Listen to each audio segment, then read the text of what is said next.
Bismillahirrahmanirrahim. Assalamualaikum warahmatullahi wabarakatuh. Alhamdulillahirabbil alamin wa bihi nasta'in amma ba'du. Teman-temanku yang dirahmati Allah Subhanahu wa taala, semoga Allah Subhanahu wa taala selalu menjaga kalian dimanapun dan kapanpun kalian berada. Oke, di kesempatan saat ini insyaallah kita dalam pekan kedua ini kita akan membahas sirah, kisah Nabi Syuaib alaihi salatu wassalam. Kalian bisa buka di halaman 51 di buku modul kelas 2, teman-teman. Kita akan membahas kisah tentang Nabi Syuaib alaihi salatu wassalam. Siapakah Nabi Syuaib ini? Nabi Syuaib adalah keturunan Nabi Lut. Kenapa disebut keturunan Nabi Lut? Karena Nabi Syuaib adalah anak dari ibunya anak Nabi Lut. Bisa disebut juga Nabi Syuaib adalah cucunya Nabi Lut, keturunan Nabi Lut, teman-teman. Nabi Syuaib adalah nabi yang diutus oleh Allah Subhanahu wa taala untuk berdakwah di kota Madian, tepatnya di kota Ma'an. Di kota Ma'an ini, di sana penduduknya pada subur, teman-teman. Semua penduduknya bercocok tanam dan semua hidup dengan makmur karena di sana kehidupannya sangat makmur. Tumbuh-tumbuhan tumbuh dengan lebat, peternakan juga sama, teman-teman, sangat makmur. Akan sayang 1000 sayang, teman-teman. Kenapa? Karena sebagian penduduk kota Ma'an ini masih menyembah pohon, teman-teman. Sangat naudzubillah min dzalik, teman-teman. Saat itu Nabi Syuaib berdakwah di kota Ma'an ini. Nabi Syuaib melihat penduduk-penduduk kota Ma'an atau Madian ini, mereka menyembah pohon, teman-teman. Dan mereka menyebut pohon tersebut dengan pohon aikah. Pohon aikah, teman-teman.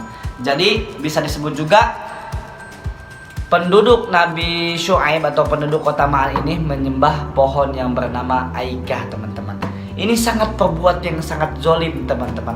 Maka dari itu kita tidak boleh menyembah selain Allah Subhanahu wa taala. Kita harus selalu bertauhid kepada Allah, menyembah Allah Subhanahu wa taala. Tidak boleh menyembah selain Allah. Tidak boleh menyembah duit, tidak boleh menyembah sapi, tidak boleh menyembah Tuhan, pokoknya selain Allah Subhanahu wa taala.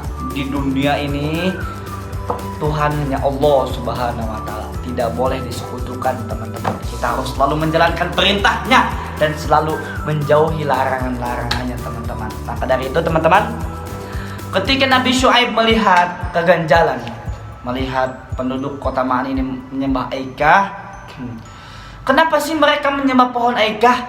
Kenapa penduduk Ma'an ini? Karena penduduk Ma'an ini beranggapan suburnya tanah mereka berasal dari pohon aikah tersebut.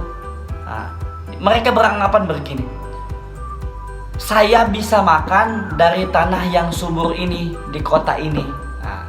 Saya bisa minum di tanah ini. Saya hidup makmur tentram di kota ini, di tanah ini, di tanah kota Ma'an ini. Maka yang memberikan saya kekayaan, yang memberikan saya kemakmuran, yang memberikan saya kehidupan adalah tanah ini, bukan Allah Subhanahu wa taala. Ini perbuatan penduduk kota Ma'an, teman-teman.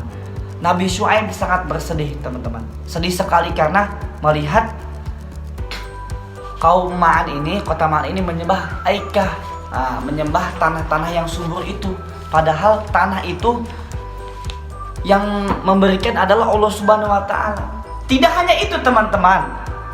Kota Ma'an ini penduduknya tidak cuma menyekutukan Allah dengan sekadar tanah yang kecil itu, teman-teman.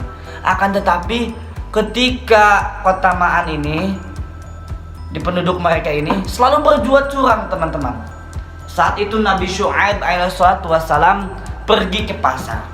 Dan ketika di pasar, penduduk kota Madian atau Ma'an ini, mereka berbuat curang dalam timbangannya teman-teman. Misalkan teman-teman ingin membeli anggur teman-teman. Anggur harga sekilonya misalkan 50.000 teman-teman. Nah, tetapi penduduk kota Madian ini mencurangi timbangannya. Aturan hanya 1 kilo, tetapi dalam timbangannya itu 1,5 kilo. Jadi kita bayarnya 75.000 teman-teman. Sungguh kecurangan sekali. Padahal Allah Subhanahu wa taala berfirman, wailul lil mutaffifin, wailul lil mutaffifin. Allah, maka celakalah kata Allah Subhanahu wa taala orang yang berbuat curang. Kota Madian ini, orang-orang penduduk Ma'an ini berbuat curang di pasar. Nah, maka dari itu Nabi Syuaib mengajak pengikutnya, umatnya. Jadi Nabi Syuaib ini tidak semua penduduk Ma'an ikut dengan Nabi Syuaib, hanya sebagian saja. Maka dari itu Nabi Syuaib karena sering berdakwah di penduduk Ma'an, hanya sedikit yang mengikutinya. Saat itu Nabi Syuaib mengajak kaumnya atau pengikutnya untuk keluar dari kota Ma'an. Nah, pertanyaannya, kenapa Nabi Syuaib keluar dari kota Ma'an, pergi dari kota Madian? Karena rumah dan harta mereka dibakar, dihancurkan. Bayangkan teman-teman, kejam sekali penduduk ini. Sudah bersekutu kepada Allah, sudah berbuat curang ketika di pasar. Mereka membakar harta dan rumah pengikut Nabi Syuaib. Maka Nabi Syuaib pun pindah ke kampung lain, keluar dari kota Madian teman-teman. Ketika itu penguasa atau pemimpin kota Madian senang sekali. Mereka merasa kesenangan karena Nabi Syuaib keluar dari Madian. Sudah, kalian keluar saja dari kota sini. Mana katanya kamu nabi, kata penguasa. Sini turunkan azab kepada kami, kepada kota Madian. Itu kata penguasanya. Sombong sekali ya teman-teman. Sombong sekali ini penguasanya. Maka penguasa ini kata penguasa, saya tidak takut sama Tuhan kamu, sama Allah saya tidak takut. Saya mempunyai kekayaan, kata penguasa ini. Sombong dia teman-teman, sombong sekali. Saat itu Allah Subhanahu wa taala mengirimkan azab teman-teman kepada kaum Madian, kepada kota Ma'an ini teman-teman. Nabi Syuaib berdoa, ya Allah, timpakan azab kepada penduduk Madian, karena mereka telah berbuat sekutu kepadamu, menyekutukan Allah, karena mereka telah berbuat curang dan mereka telah membakar rumah-rumah kami, kata Nabi Syuaib alaihi salatu wassalam. Ketika itu Allah menimpakan azab sedikit demi sedikit teman-teman. Tidak langsung dibunuh oleh Allah, tidak. Pertama, Allah memberikan kekeringan, kepanasan.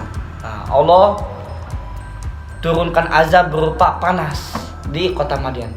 Saat itu panas sekali teman-teman kota Madian, sampai semua kepanasan penduduknya, karena mereka berbuat zalim teman-teman.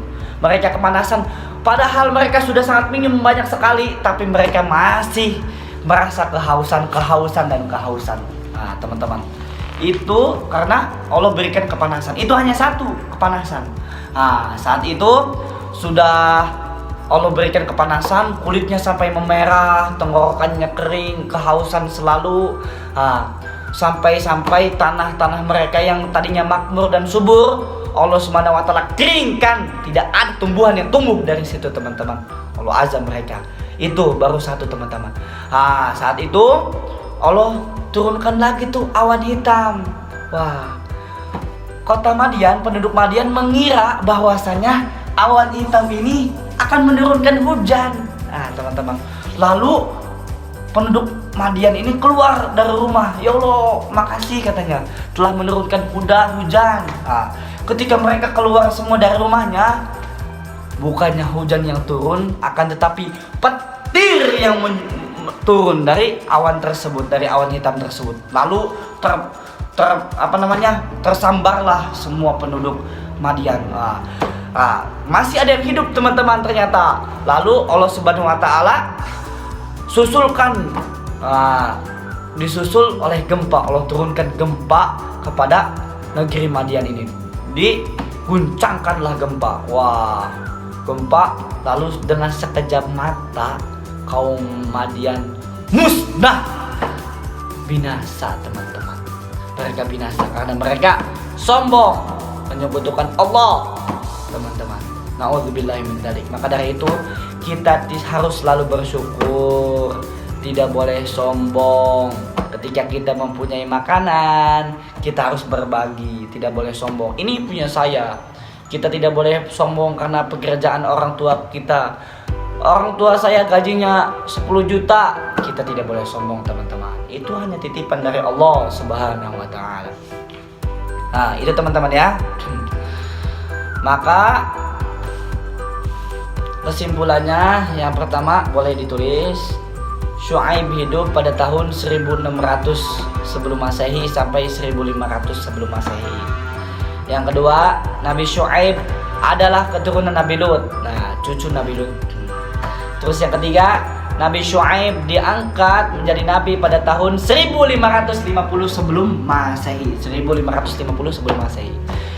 Selanjutnya, Nabi Syuaib yang keempat, Syuaib berdakwah di Madian tadi, di kota Ma'an. Terus selanjutnya, nama pohon yang disembah penduduk kota Ma'an adalah pohon Aikah.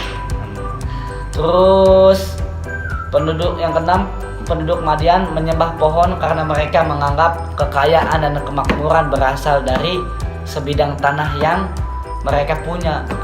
Padahal itu dari Allah Subhanahu wa taala. Yang ketujuh, Nabi Syuaib adalah satu dari 4 orang yang berasal dari Arab. Terus yang selanjutnya, makam Nabi Syuaib adalah di Yordania. Mungkin hanya itu teman-teman, kurang lebihnya mohon maaf. Silakan ditulis pelajarannya, ringkasannya dari Bapak ceritakan tadi. Wassalamualaikum warahmatullahi wabarakatuh.